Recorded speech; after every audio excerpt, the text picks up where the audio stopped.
Hoy, Tony! Sige nga rito.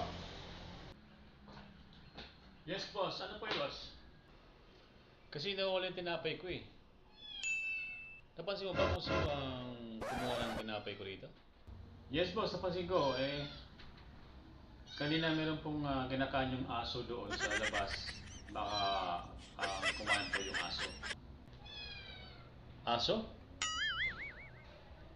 Eh, yung lalagyan ng tinapay. Malinis naman magkain yung asong yun. Pati yung plastic, kinain yata. Yung lalagyan ng tinapay. Oo nga, boss eh. Kabali, boss, yung plastic po, napansin ko dito sa labas. Baka yun, boss. Yung na plastic na yun eh.